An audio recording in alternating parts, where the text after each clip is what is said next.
So we're going to show you a quick and easy pizza dough here for our cast iron pan pizza dough tonight. So we have about 130 grams of water, 7 grams of salt, 4 grams of sugar, 2 grams of yeast. All that's going to go in. Just make sure none of it sticks to the bottom of your little bowl.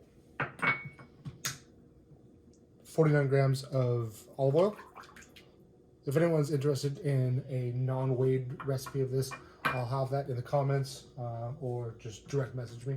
And then 250 grams of flour. I'm using AP flour. If you have pizza flour, if you have bread flour, that's going to be better. But obviously not everyone's going to keep that in their house. So all that goes into our bowl.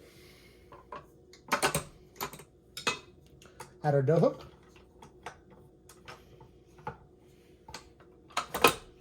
Crank it up. Always start on stir, start on the lowest setting, because if you don't, otherwise you're going to have a massive cloud of flour in your face. But if you want to create a large cleaning project because you're bored and stuck in the house, have at it. So as soon as this dough starts to come together, just as we see the flour starts to moisten, we can kick it up, speed up a little bit, and we're going to mix this for 6 minutes. Right, so our dough has been kneaded for 6 minutes in the mixer. We're going to use this bowl to rest and rise it. I went ahead and turned the oven on to 500 to start getting that area of my kitchen warm. So as you can see, I just took the dough out of the bowl, and I'm just kind of working it all into a nice smooth ball. I'm going to take a little bit of pan spray. Just spray the bottom of the bowl. Spray the top. I'm going to wrap this with plastic wrap. Put it on top of the oven where it's going to be kind of a nice warm spot. Let that rise for 45 minutes, and then we're going to roll out our pizza. Okay, so we have our pizza dough that's been rising for 45 minutes. Put it on our surface here. Grab a little bit of our flour. Lightly flour this surface. We're just going to kind of press this out by hand. We don't need a rolling pin since we're going to be doing this in a cast iron pan. We're going to press it into the corners. It's also a great way to be doing if you wanted to do like a Chicago style deep dish. It's going to be a little bit different layering of your sauces, and you might want to kind of up the double the recipe of the dough so you get a nice real thick crust.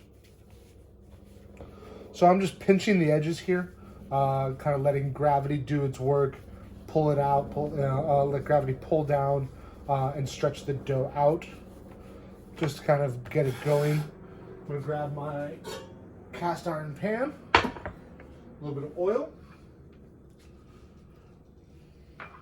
Putting oil on the bottom of this pan is going to help give us a really nice crunchy crust.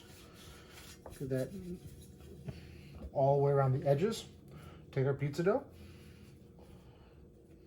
put it in the bottom of the pan, and we're just going to kind of press it out to the edges. We want to get as even a layer as possible, so that you have a nice, so it all cooks nice and evenly, and you don't get any weird kind of doughy spots.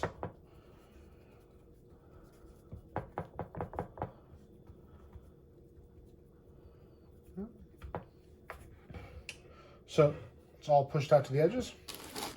We have our tomato sauce that we have left over from when we made our eggplant parmesan.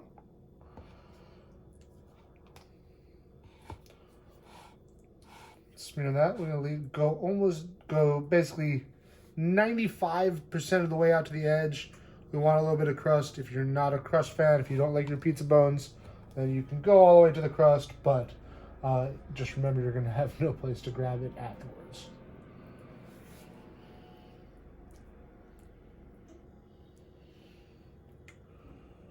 All right. We got some chopped up fresh mozzarella.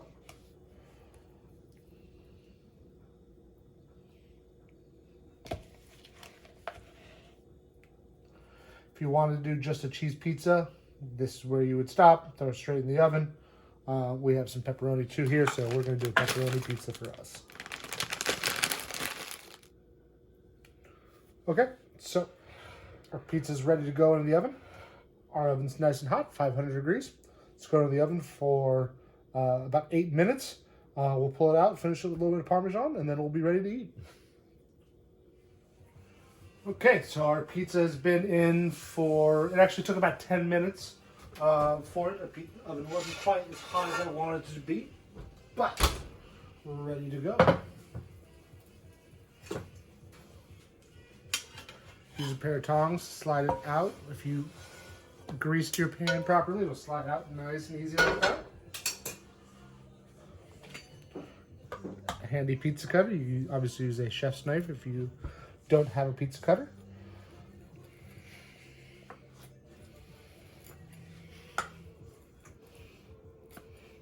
A little bit of extra Parmesan. And we have our pizza.